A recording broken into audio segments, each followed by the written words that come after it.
Tá bom? É 8 horas. Cuiabá. Boa noite. Bom, vamos esperar dar às 7 horas.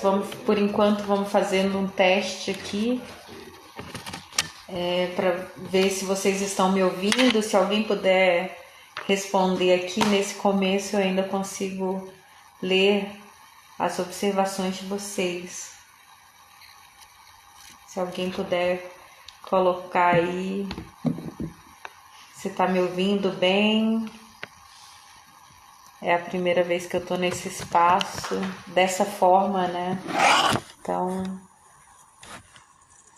vamos esperar dar às 19 horas pra gente começar.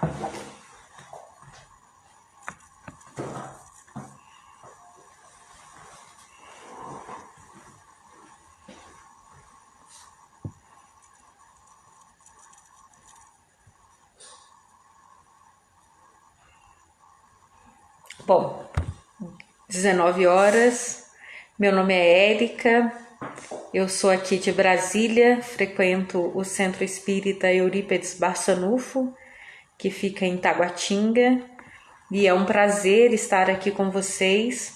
Refletir sobre as palavras de Jesus é sempre um momento que nos aproxima e aquece os nossos corações. Agradeço o convite da Francis Carmen e agradeço também os mentores amigos que direcionam todo esse trabalho e peço aos mentores do Lar Espírita, Casa do Samaritano, que nos inspirem nesse momento para que sejamos intuídos e as palavras de hoje possam trazer paz e tranquilidade aos nossos corações. Então, vamos começar com uma prece? Vamos fechar os nossos olhos, elevar os nossos pensamentos ao Mestre Jesus e agradecer a oportunidade bendita de estarmos reunidos entre amigos para refletir sobre as palavras do Mestre. Que a noite de hoje possa ser de paz e de tranquilidade e que eu possa trazer para os nossos lares a paz, a luz, a tranquilidade que o Mestre sempre trouxe para cada um de nós. Que os mentores amigos assistam-nos naquelas necessidades deste momento.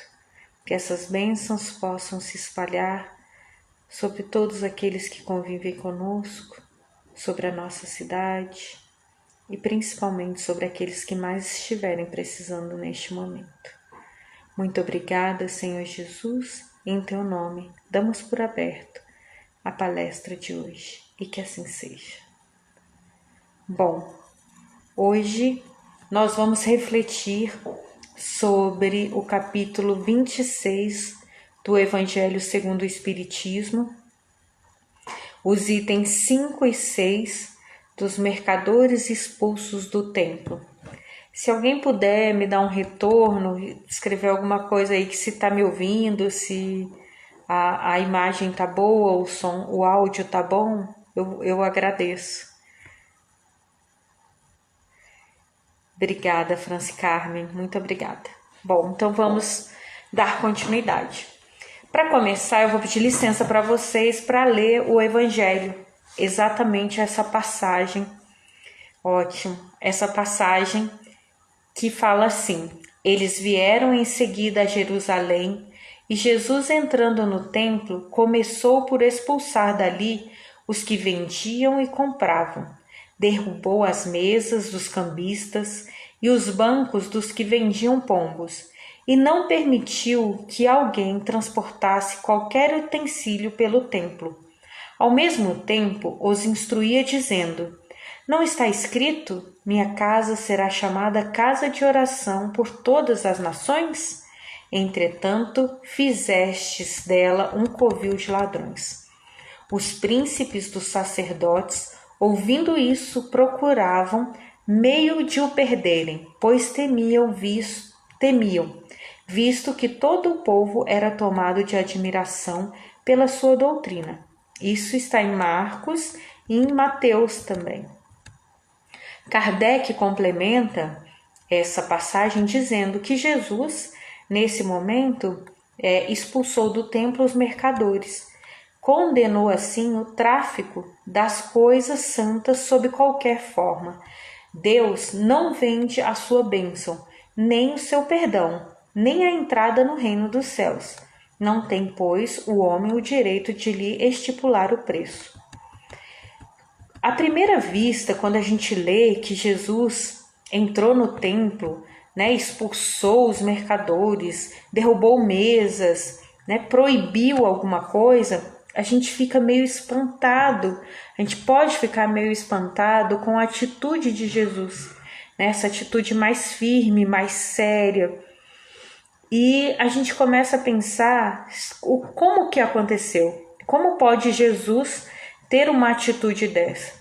E Caibar Schutel, no seu livro O Espírito do Cristianismo, ele vai nos direcionar para a gente entender melhor e interpretar melhor essa passagem. E ele diz: para que se compreenda bem esse ato de aparência agressiva de Jesus, é preciso que nos reportemos àquela era e examinemos sem espírito de preconceito os princípios da lei que regem o povo, os costumes religiosos degenerados pela classe sacerdotal em mercadância, a ponto de haver sido convertido o Templo de Jerusalém em covil de salteadores.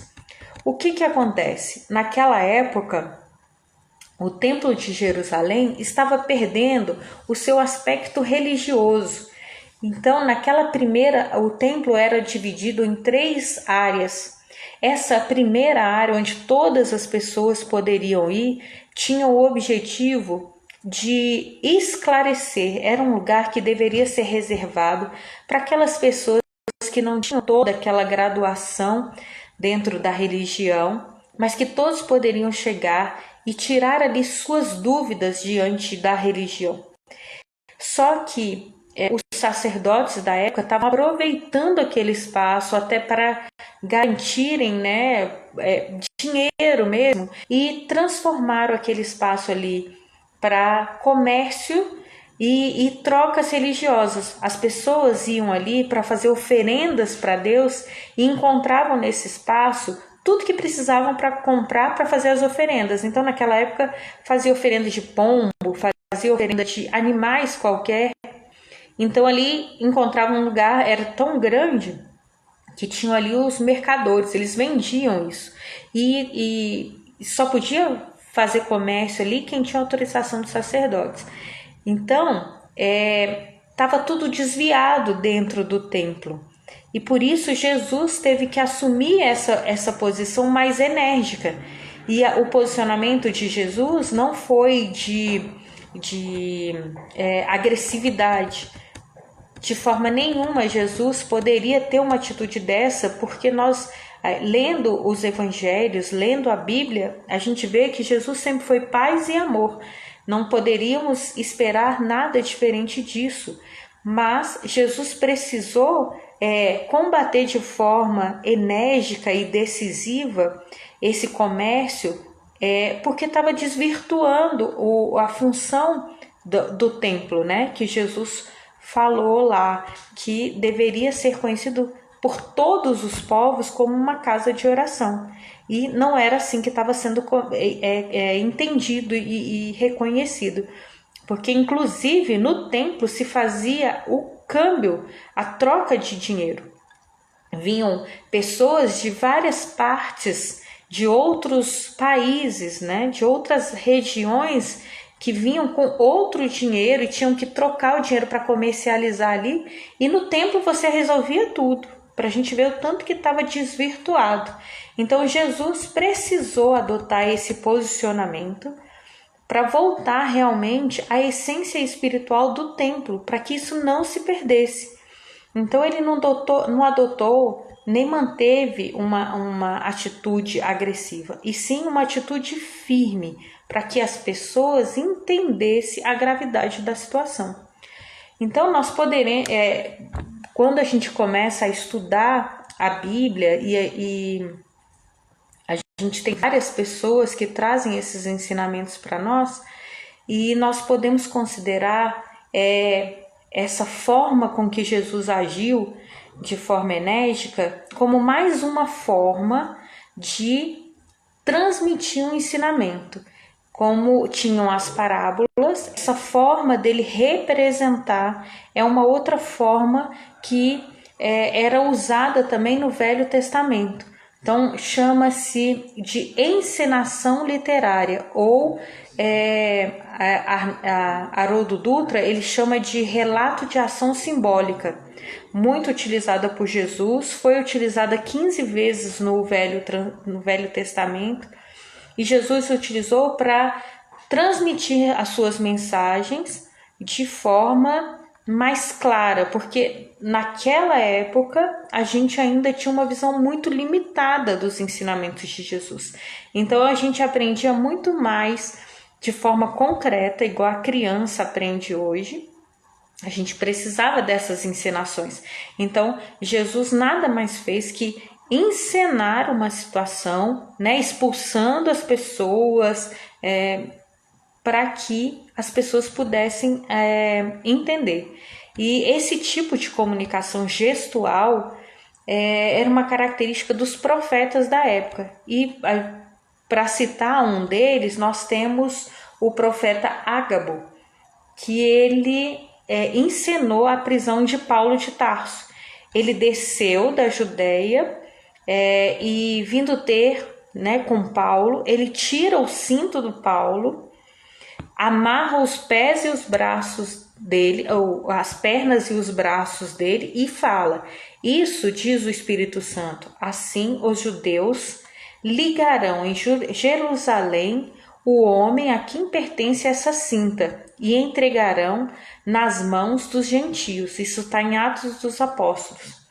Essa encenação foi empregada pelo profeta Ágabo para anunciar de maneira antecipada a prisão de Paulo. Portanto, era natural naquela época esse tipo de linguagem. Jesus utilizava uma pedagogia bem peculiar, né? Nós temos isso nas parábolas. Ele usava textos de forma verbal, de forma que ele chegasse ao maior número daquelas pessoas.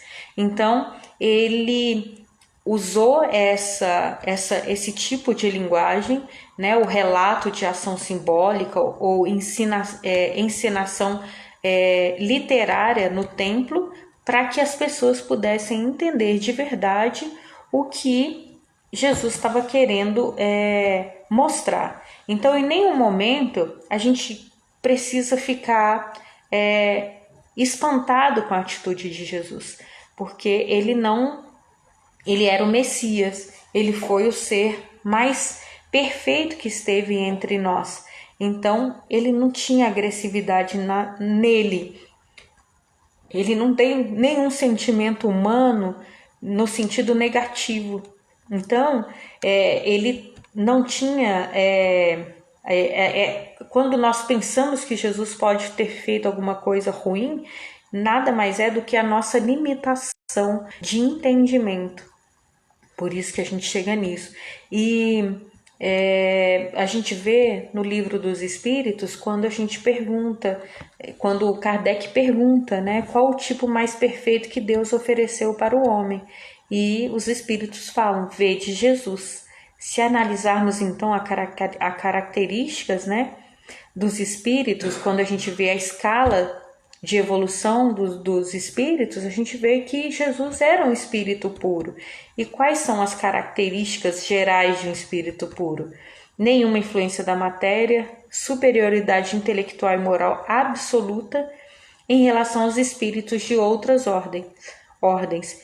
Mesmo Jesus estando encarnado entre nós, ele não seria contaminado com qualquer tipo de sentimento menos evoluído por estar encarnado, porque ele já tinha essa condição de espírito puro. Então ele já venceu e já tinha vencido naquela época toda e qualquer mazela moral que a gente ainda tem, que a gente pode ter.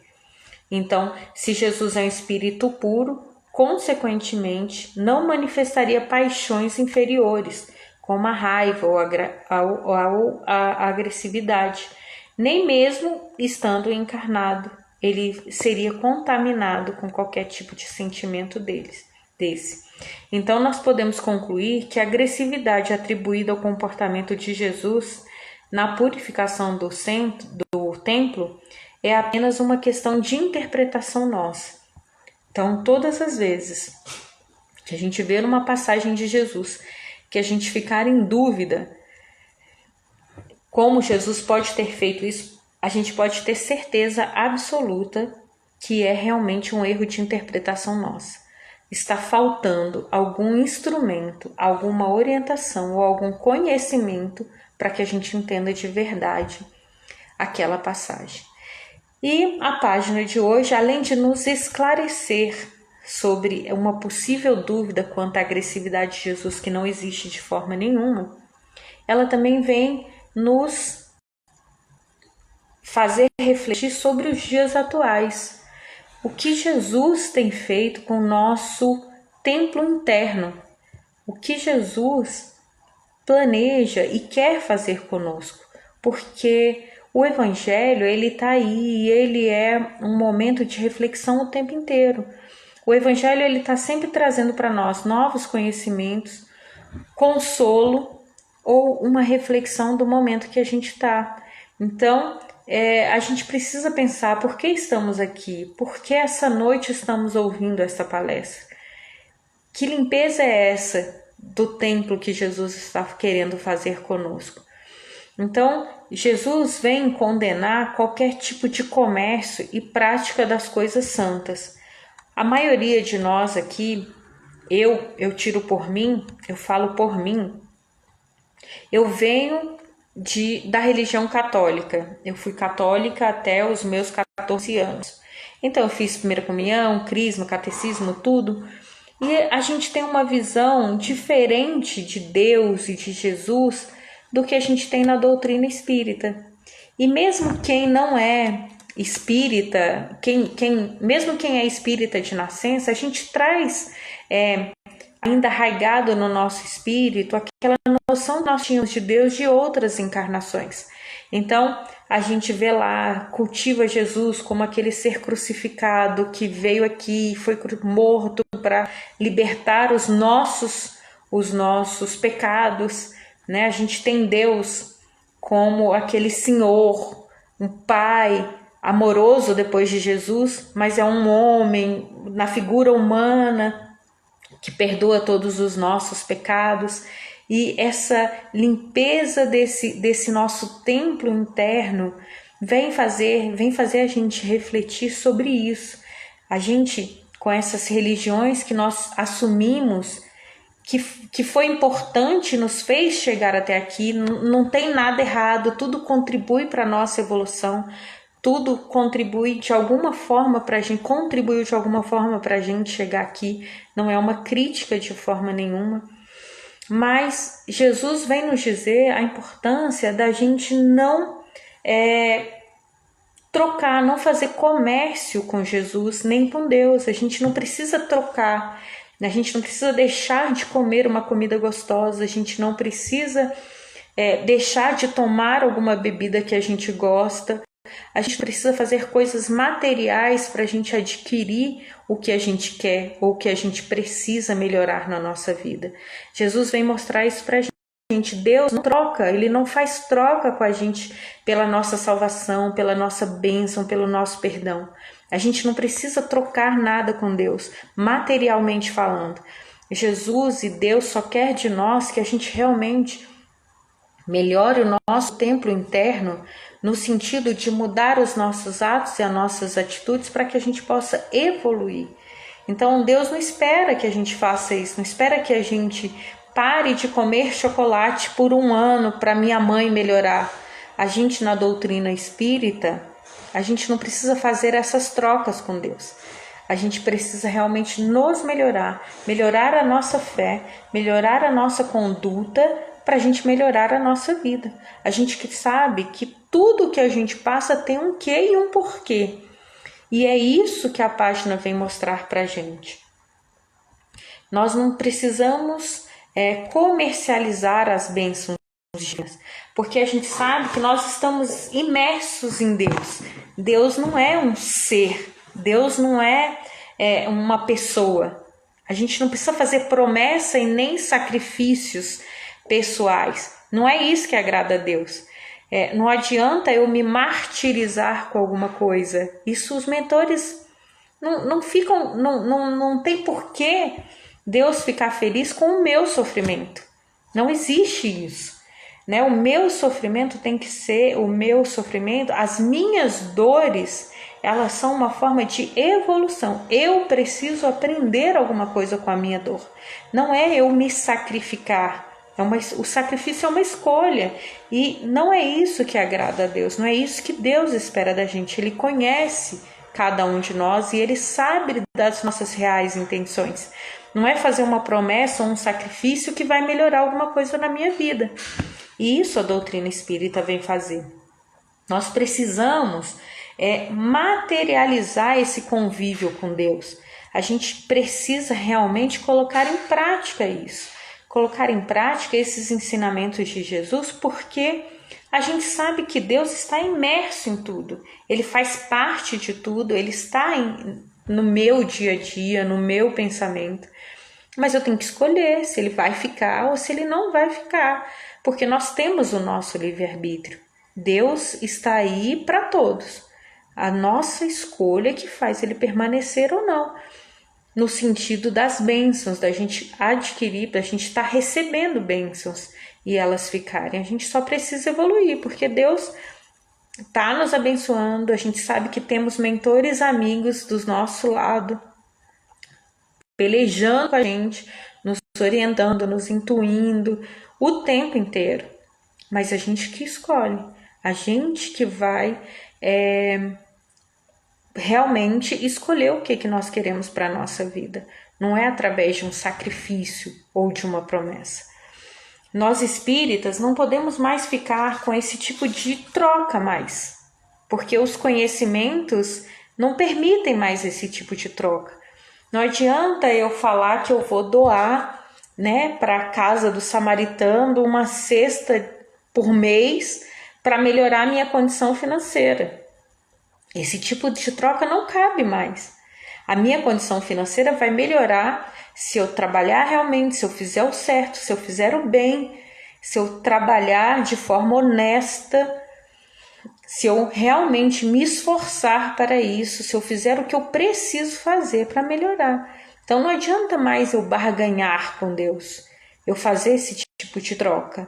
A página vem nos mostrar isso. Nós tivemos vários estágios evolutivos anteriores.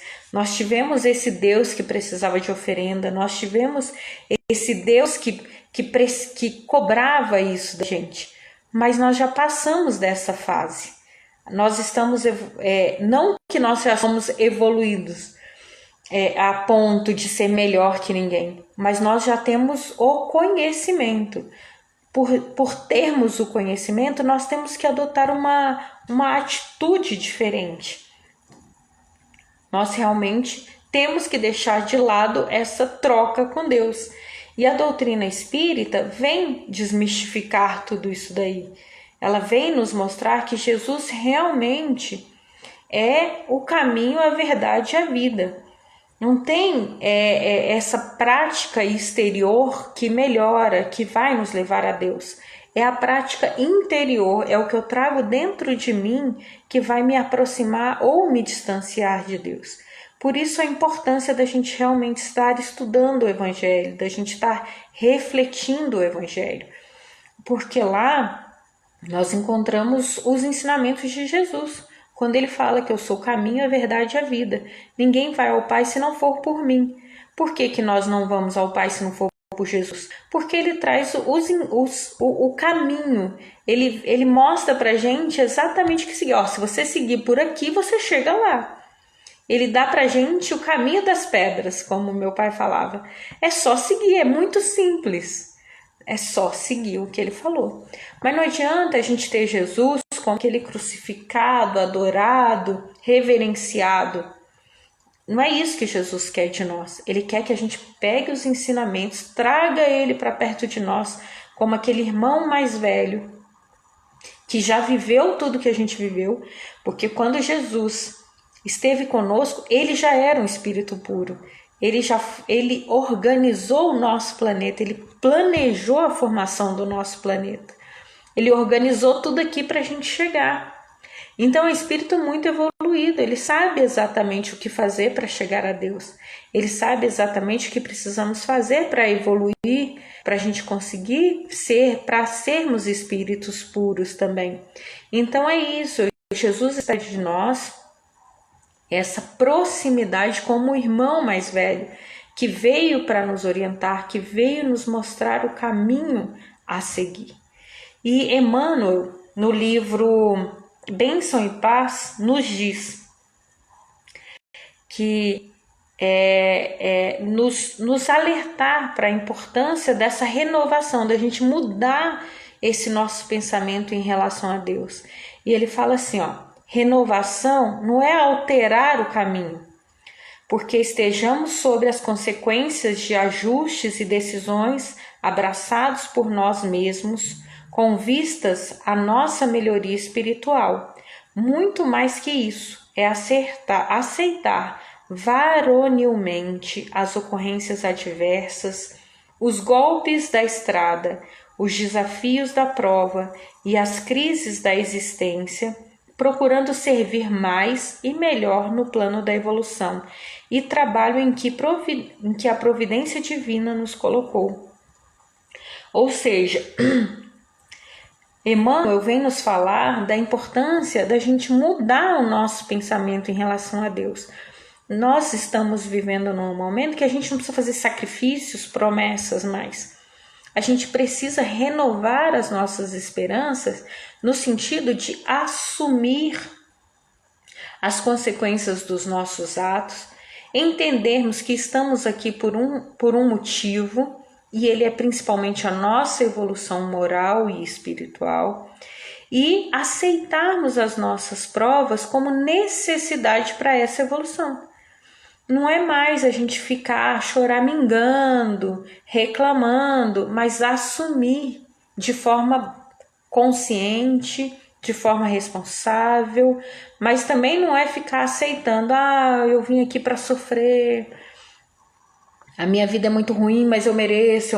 Também não é fazer de vítima, é realmente trabalhar e mudar o que puder ser mudado, aceitar o que não puder ser mudado, mas encarar de frente os nossos problemas e mesmo assim entender que se estamos ali a gente pode ajudar.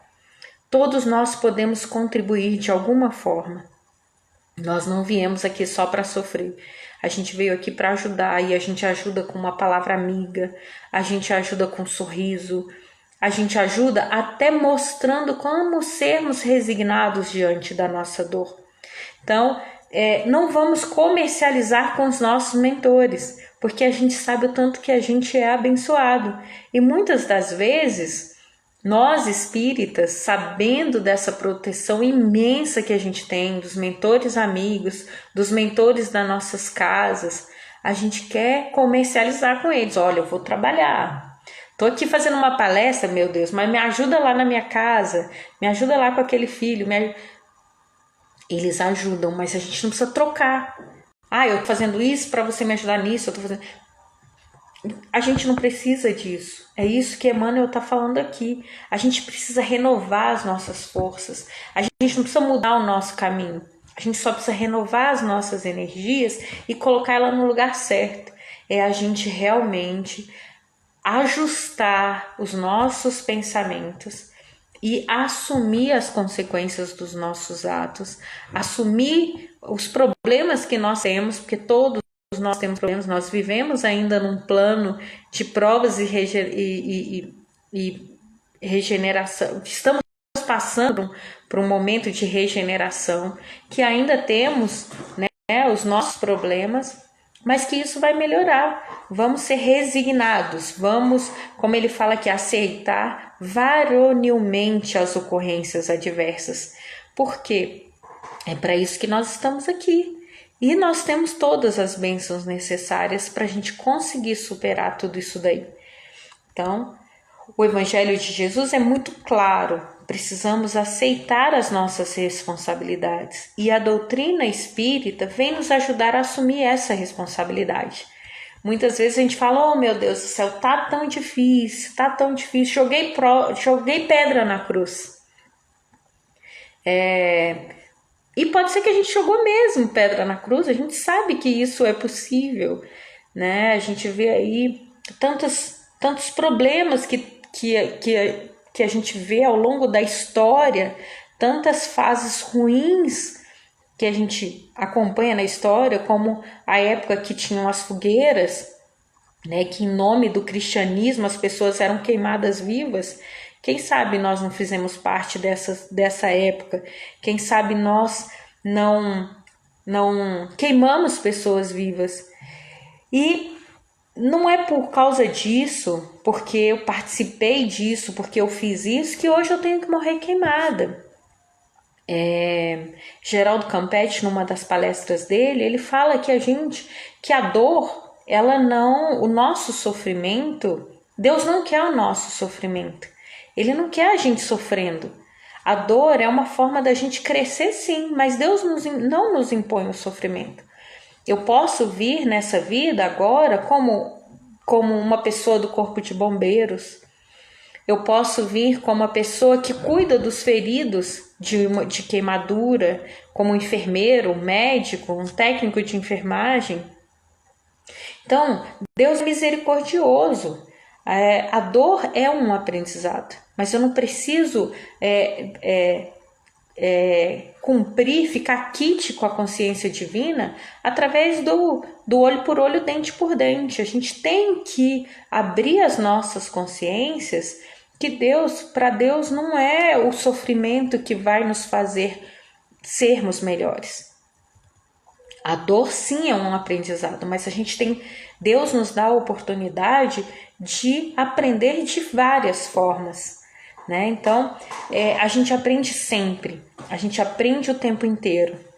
E não adianta também a gente, sabendo disso, que Deus está sempre nos abençoando, sempre nos dando novas oportunidades por ser tão misericordioso, que a gente vai querer negociar com Deus para deixar nossas provas para depois, né? Tem muito espírita que fala, não, essa prova está muito difícil, eu vou deixar para a próxima encarnação.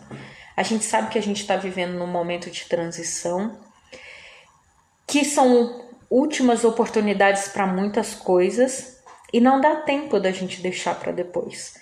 Porque depois vai ficar mais difícil, depois vai ficar mais complicado, depois pode ser que a gente não reencarne nesse planeta, depois pode ser que a gente precise reencarnar em outro planeta mais difícil, que está começando ainda.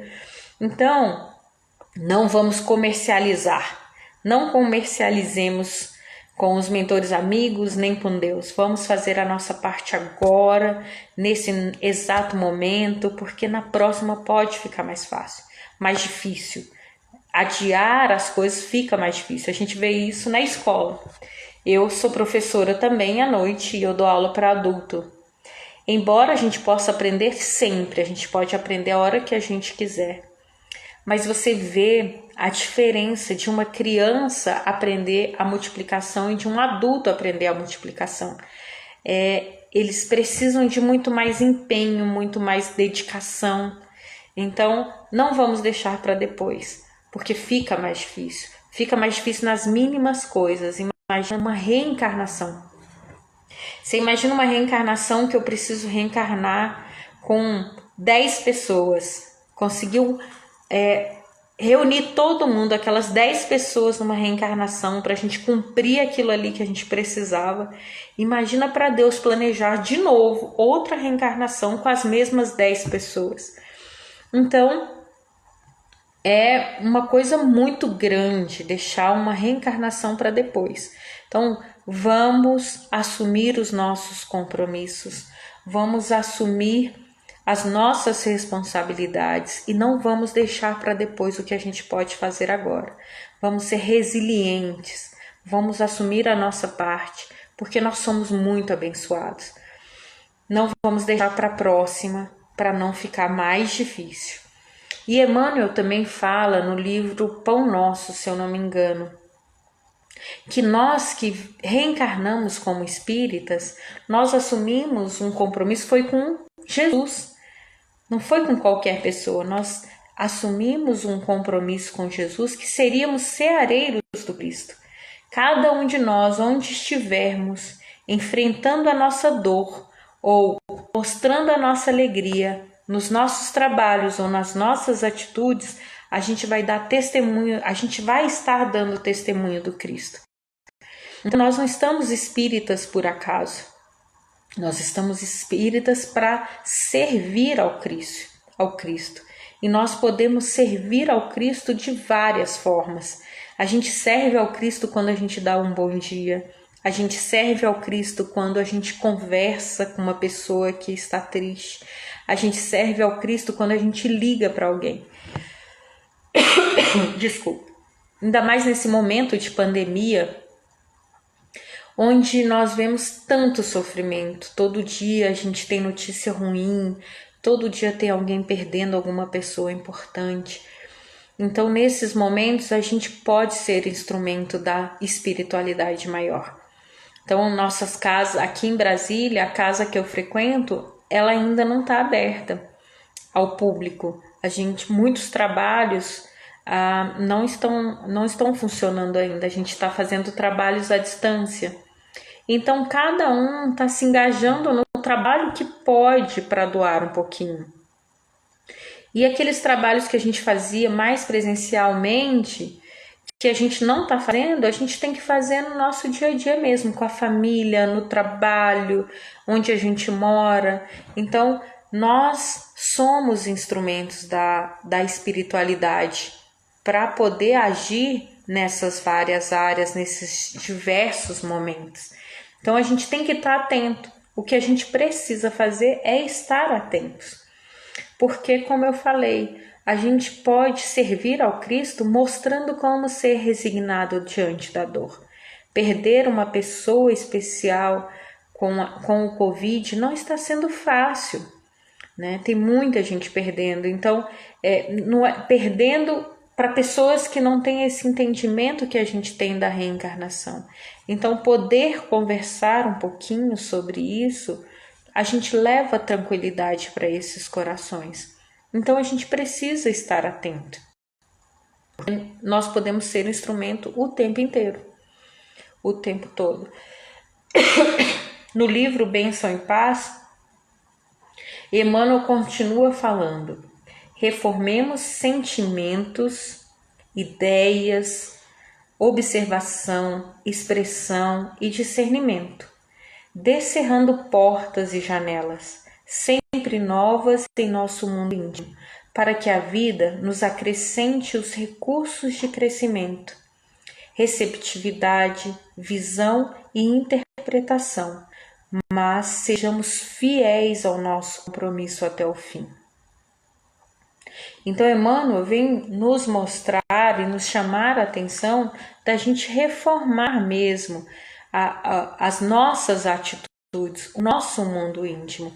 E nós estamos vivendo um momento que a gente precisa nos reformar o tempo todo, né? A nossa forma de trabalho mudou, a nossa forma de atendimento nos centros espíritas estão diferentes. Olha como nós estamos fazendo uma palestra hoje. Na minha casa a gente não tinha palestra online. A gente começou a fazer, acho que lá tem uns 3 meses que nós estamos nas palestras online, porque as pessoas começaram a pedir. Então é isso, a gente tem que reformar mesmo, porque o momento pede isso. Então, além da gente não fazer essa comercialização com Jesus, a página vem nos dizer dessa necessidade da gente nos reformar a nossa forma de ser, para a gente poder ser instrumento de Jesus. Mas essa reforma não pode nos fazer perder a nossa visão dos nossos compromissos. É o que Emmanuel fala aqui, ó. Mas sejamos fiéis aos nossos compromissos até o fim, porque nós temos uma missão. E a nossa missão é ser fiel ao Cristo, porque Ele é o caminho, a verdade e a vida. É Ele que vai nos levar a Deus, é Ele que vai fazer com que a gente consiga evoluir. E a nossa evolução só vai melhorar a nossa vida. Ser fiel aos ensinamentos do Cristo só traz bênçãos para nós. Então é uma questão de escolha. Nós precisamos escolher. O nosso compromisso vai ser sempre com Jesus. Ele é o nosso guia. Ele é o nosso irmão mais velho que veio mostrar o caminho. Ter uma receitinha de bolo torna tudo muito mais fácil. Mas a gente sabe que não é muito fácil ainda. Nós estamos aprendendo a seguir essa receita. Mas nós vamos tranquilizar os nossos corações que se a gente estiver fazendo tudo aquilo que a gente consegue fazer, tudo que a nossa parte, Jesus vai estar nos abençoando. Ele vai estar sempre nos dando mais força, nos mostrando e nos apontando o melhor caminho, porque somos muito abençoados e nós temos muito que doar. Ninguém é tão pobre que não possa doar alguma coisa. A gente pode doar o entendimento, o nosso tempo. Hoje em dia, o tempo é muito precioso, continua sendo precioso, apesar de toda essa pandemia. E a gente precisa organizar esse tempo para usar da melhor forma possível. E tem pessoas precisando do nosso tempo. Tem pessoas que precisam de uma ligação, precisam de uma mensagem, né, com o WhatsApp. Como isso muda a vida das pessoas. O sorrir com os olhos, né, porque a gente está tendo que usar máscara. Mas o sorrir com os olhos é o cumprimentar, é o enxergar a pessoa naquilo que ela está precisando. Então a gente pode ser instrumento de Jesus onde nós estivermos. E esse é o convite.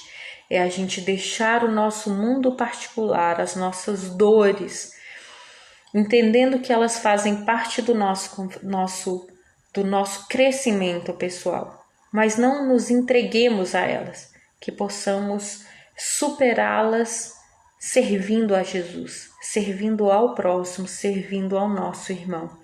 Então, meus irmãos, eu vou parar por aqui. Agradeço de coração a atenção de vocês. E se alguém tiver alguma dúvida e quiser mandar por aqui, depois eu respondo. Como eu falei no começo, essa é a minha primeira vez por aqui, estou me adaptando. Cada casa tem uma forma diferente de trabalhar. Eu vou finalizar com uma prece. Eu acho que é assim, né, Franci Carmen? A gente termina com uma prece. Eu agradeço de coração a presença de vocês. Então vamos fechar os nossos olhos, entrar em sintonia com os mentores amigos da casa e agradecer a oportunidade bendita.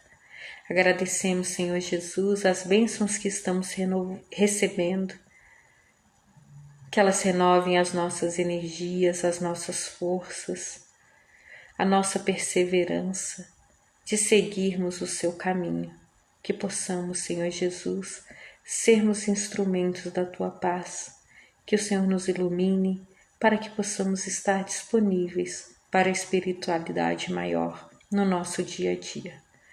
Usa, Senhor, a cada um de nós como instrumentos. Muito obrigada, Senhor Jesus, por essa oportunidade e que assim seja. Boa noite a todos, fiquem com Deus e até uma próxima oportunidade. Beijo no coração de vocês.